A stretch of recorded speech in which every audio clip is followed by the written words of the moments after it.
taking us through this topic, best time of drug administration. Drug administration is a very important aspect of patient care, and it is important that we take medications appropriately in order for us to have optimal patient outcome. So this morning, we have a teacher par excellence who is a human capital investor since 1984.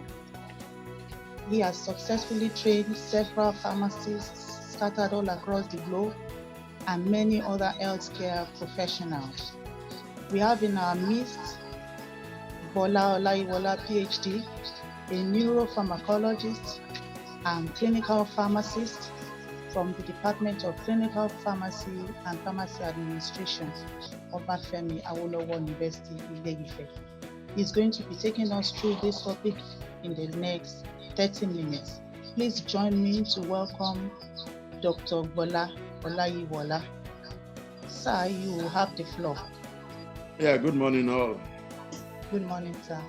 Yeah, over the years, what we have observed is that while passing information to patients, the information has been incomplete. When you say take one tablet in the morning, one at night, what does it really translate into? We know very well that the problem of absorption is not complete until you tell the patient when exactly the best time. So what we're saying is that there are many times in the spectrum or in the continuum of time. If you say morning, when in the morning? If you say before food, how soon before food? How soon after food? You know, if you are taking more than one drug, what are the things to observe? What are the exact things to tell the patients? All along, we have been very, very circumspect about delivering the exact time, which is actually the best time of drug administration. So it is really, it will need an understanding, a good understanding of pharmacokinetics. We need to know about the drug we are given. We need to know about our patients. And we need to know about the special circumstance, under which we are giving the drugs. Now, for avoidance of doubt, we know that the timing of some drugs can be dictated by the disease. The timing of a drug can be dictated by the comorbidity. And the timing of a drug may just be dictated by the circumstance of the patient. How do I mean? Let us look at the theoretical grounding into what we want to talk about, okay? And I have to apologize to my colleagues, pharmacists, that it is not to say that you don't know this. Just like MCPD, this is a refresher, topic, so to say, okay? Now, let us imagine a scenario where you are asked to take a drug on an empty stomach. What constitutes an empty stomach? Now, an empty stomach is a stomach without food at least 1 hour before and 2 hours after food. Now, what are we exactly talking about? If you are to take an antacid, we don't take antacid with food because we want to neutralize the hyperacidity in the stomach. So as much as possible, the stomach has to be free of food. That's the primary requirement for antacid, for instance. Now, because the best of antacids must work within the first 15 minutes. Actually, clinically, 15 minutes. Theoretically, within the first 8 minutes, 8 to 10 minutes, it must have neutralized and bring up the pH, okay, to about 4. Now, what we are saying is, for you to ensure an empty stomach, in antacid administration, you have to give the drug 20 to 30 minutes before food. That's because it is antacid. If it is antibiotic, it has to be 1 hour before food. All these are following, the absorption pattern of the drugs that we are talking about. Okay? Now, it may happen that you may have to take an antacid with another drug, as you have in patients with congestive heart failure, CHF. Now, if granted that some of the drugs, particularly if somebody is on digoxin is not, affected to a large extent by antacid. However, for optimal benefit, because we also know that digoxin is metabolized partly in the stomach. So you want to create a good environment for it. Now, if you need to take an antacid and digoxin, for instance, you have to take antacid ahead, and that goes for any drug. Whenever you are taking antacid with any drug, antacid has to go ahead, primarily because it's short-acting and it's not absorbed. It only acts, within the stomach to neutralize and elevate or alleviate dyspepsia or hyperacidity. So for it not to interact with any drug that you need to take, you have to take it on empty stomach ahead of other drugs. You take it 20-30 minutes, then you wait another 30 minutes before you can take any other drug. That gives the antacid 1 hour head start, to complete its assignment. Okay? Now, even if the drug is not interacting with the antacid, it's important that you reset the stomach so that you don't affect the acidity for which the administration of the other drug had been advised. The administration of the other drug did not factor your taking antacid. So you got to have a reset to take it to factory setting so that you can have that. The same also go for laxatives. Of course, you and I know that most of the laxatives are even advised to be taken at night so that they can work all night, to push the content of the GI so that the laxative effect can be achieved. Now, when we're talking of drugs that have to be taken on empty stomach, we are all conversant with the fact that most antibiotics are taken on empty stomach. Short-lived, I'll give examples of those antibiotics that don't have to be taken on empty stomach, that have to be taken with food because of one reason or the other. However, laxatives are to be taken at bedtime, best at bedtime. It makes sense. If you take laxative in the morning, it may disturb the normal routine because you may have to go, and empty the stomach. And you don't want to do that when you have a busy schedule or you have an appointment. Now, that's why you take laxatives during the night. And like we said, antacids presents another challenge because you may have to take antacids 7 in a day. It's not only, in the morning. You may have to take it several times during the day. In such a case, after the initial administration before food, you now have to wait 2 hours after your food might have digested, or at least start to leave the stomach for further processing.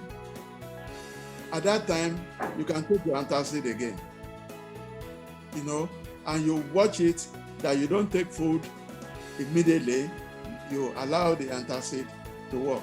Now, talking about some other drugs that must be taken on empty stomach, you have sotalol, which you and I know are beta blockers. They also have to be taken on empty stomach because of interaction with food that will limit its absorption. You also have Zafirlust, Zafirlust.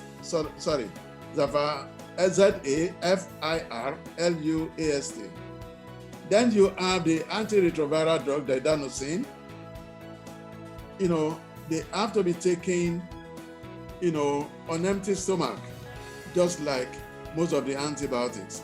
Shortly, I will tell you some of the antibiotics that can irritate the stomach. And if they can irritate the stomach, they may not be taken on empty stomach, particularly if their absorption is not significantly affected. Okay? Now I've described what an empty stomach is. Okay? And now, also, when you have an empty stomach, you are guaranteed that there will be no interaction with your food and the drug that you take. Another category are drugs that must be taken with food. The rationale for the need to take such drugs with food, arises from one, their propensity to irritate the stomach and air, whereas augmentin, erythromycin are antibiotics. But unlike other antibiotics, they should be taken with food because of possible irritation of the GIT.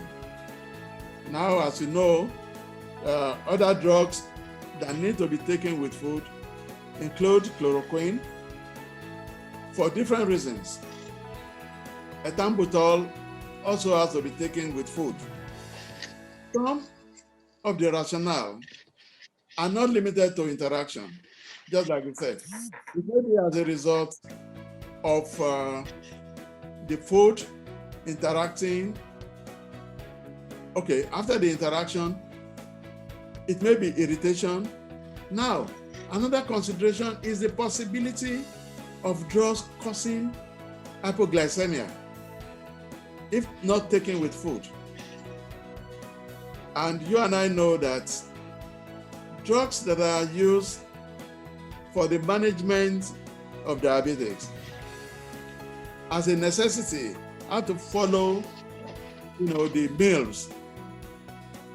They have to follow the meals such that there will be no hypoglycemia if taken on empty stomach. You also don't want the drug that you are taking, most of which have hypoglycemia as their side effects, to be pronounced. You don't want the hypoglycemia to be pronounced, so you have to take food when you are taking the anti-diabetic drug, okay? Now, you also have anti-inflammatory drugs, particularly non-steroidal anti-inflammatory drugs, aspirin, diclofenac, diflunisal, and the rest. As a rule, they should be taken with food or after food, also because of gastric irritation. In some instances, people who have ulcer may not have the benefit of taking all these non-steroidal anti-inflammatory drugs directly. However, in recent times, We have something like misoprostol that can be used to forestall the possible irritation to the mucosa. So that when you take this misoprostol, in fact, when you have Atrotech that is formulated as diclofenac and misoprostol together to ameliorate the possible irritation, to the stomach. That is if the ulcer patient also must treat, arthritis. Now, let's go on and say that when drugs are taken with food, you have different types of food. Some drugs are advised to be taken with fatty food. The essence of the fatty food, we all know the anti-malaria drug that's no more popular now, alofantrin, marketed as Alfan. That the absorption is pronounced when you use the drug with fatty food. Now, the drug may not be popular again because, like other anti-malaria drugs, nearly all the anti-malaria drugs prolong the QT interval, of the electrocardiogram. But alofantrin does an exaggerated pronouncement. So I think it's one of the reasons why it is not, popular again, because people with cardiovascular issues may not have the benefit of using it. However, when you use another anti-malaria atovaquone, if you use glycophovin antifungal drug, or even cefuroxime, which is antimicrobial, cefpodizim, and clofazimine, all of them must be given with fatty food to promote their absorption. Again, when we are talking of best time of administration, we are not limiting it to time. We are also including in this topic what must be done, because it's also about time. So, in specific terms, we talk about the antihypertensives, antidiabetics, hypertension, and arthritis comorbidity, because these are issues that ordinarily have to do with timing. Now, let's look at antihypertensives. For instance, there has been a very robust debate about the timing of administration of antihypertensives. A lot of people support taking the antihypertensives in the morning. Some have the arguments about taking the antihypertensives in the evening. It now looks like what we have with hydroxychloroquine and the COVID-19 controversy that we push up and down. Now let us engage or interrogate the arguments that we have for instance, for administration of the antihypertensives in the morning. One, a salient argument is that when people sleep, blood pressure normally, dips for most individuals. Between the hours of 11 p.m. or thereabouts, 11:30, and 4:30 a.m., there is tipping of cortisol. Cortisol is a pressure substance that allows all of us to do all that we are doing in the morning, in the daytime. Now, by about 11:30 p.m. through 4:30 a.m., it is metabolized and tipped out of the body. And when it is tipped, remember, it's a potent pressure substance. When it is tipped out of the system, blood pressure normally dips naturally.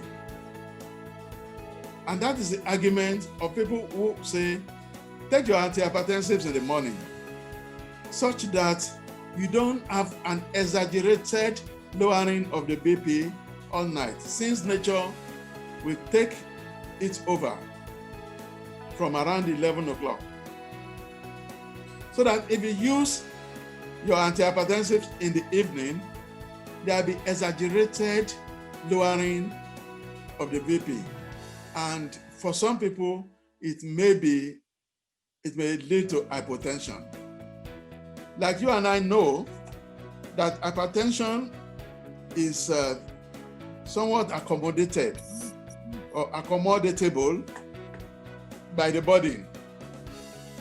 Hypotension cannot be that accommodated. Just like you have, hyperglycemia.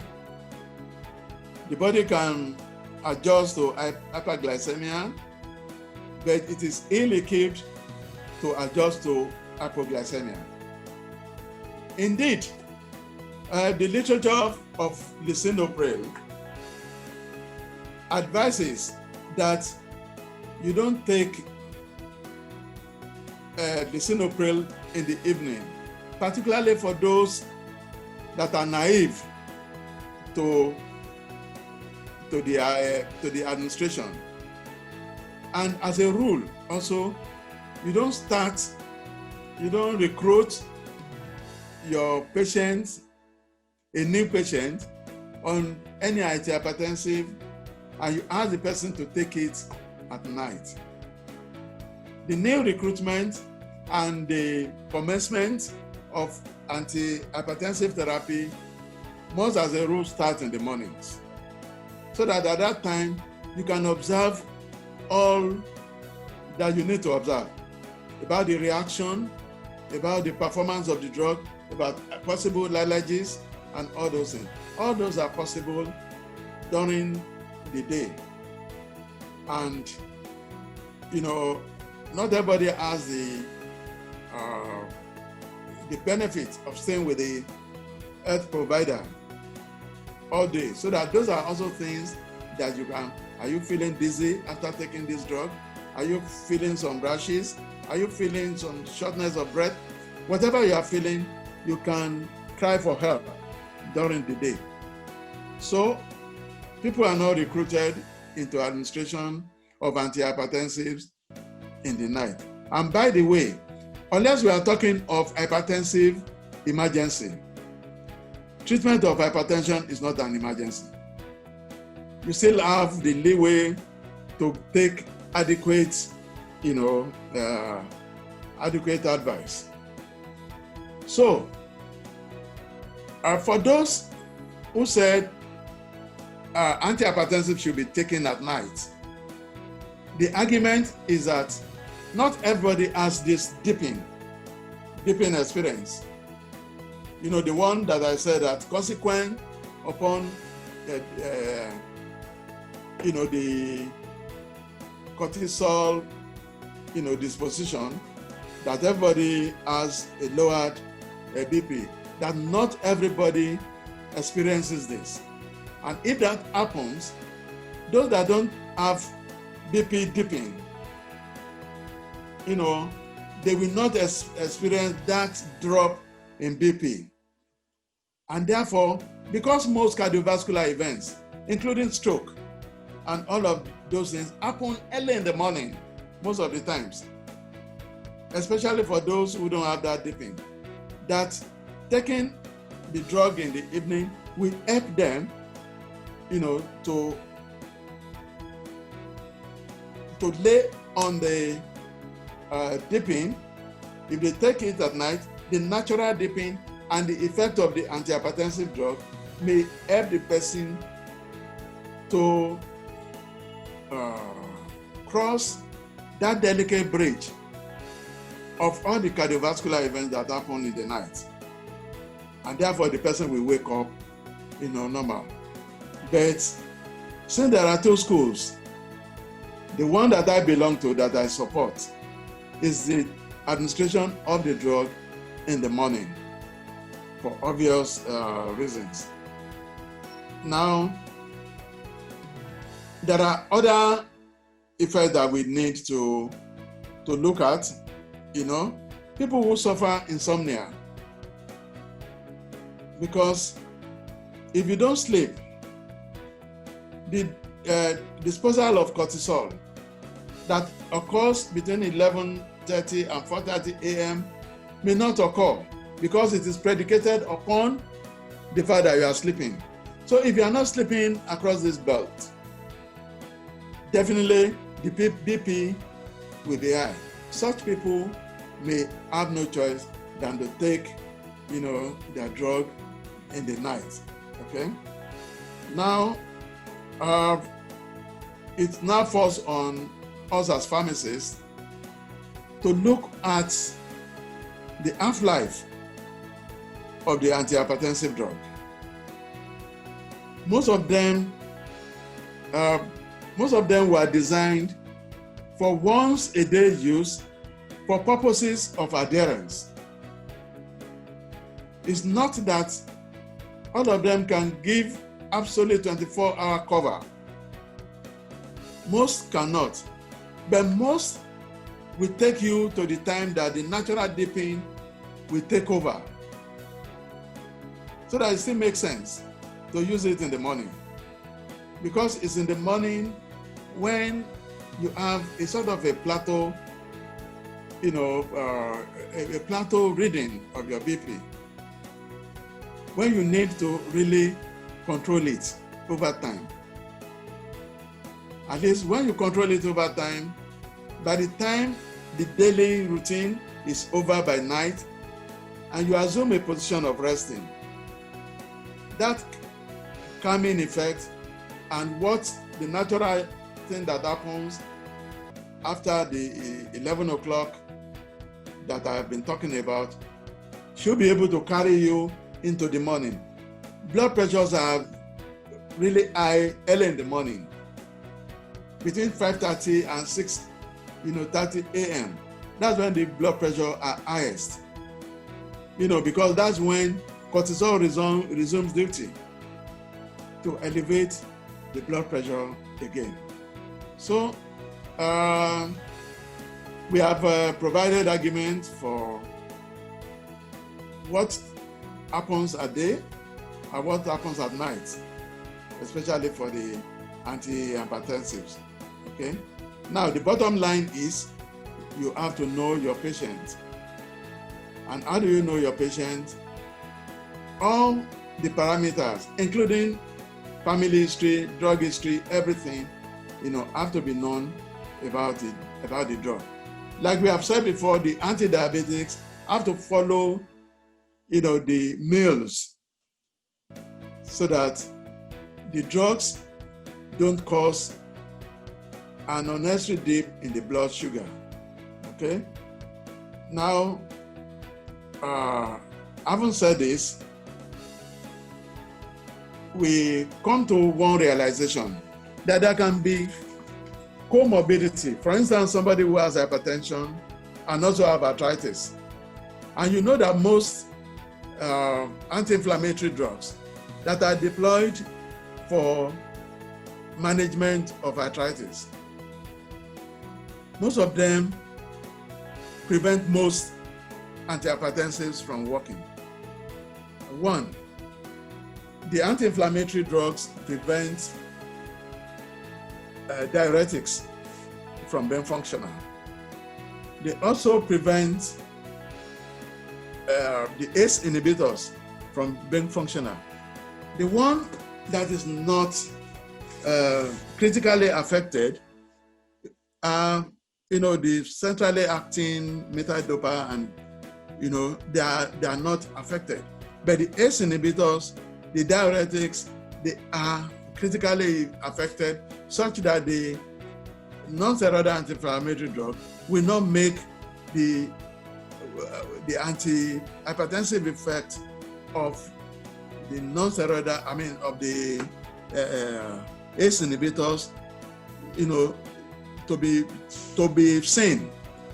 In fact, it will rubbish the anti-inflammatory effect of the ACE inhibitors. How does this happen? We know two things that happen. The prostaglandin synthesis also accommodates things like prostacyclin, like factor 4, factor 7, thromboxane, and all those things that are needed for normal vasodilation of the blood vessel. So when you block prostaglandin synthesis from the use of the non-steroidal anti-inflammatory drugs, you prevent all these natural checks from happening. At the end of the day, ACE inhibitors, even though it has to do with prevention of the enzyme that converts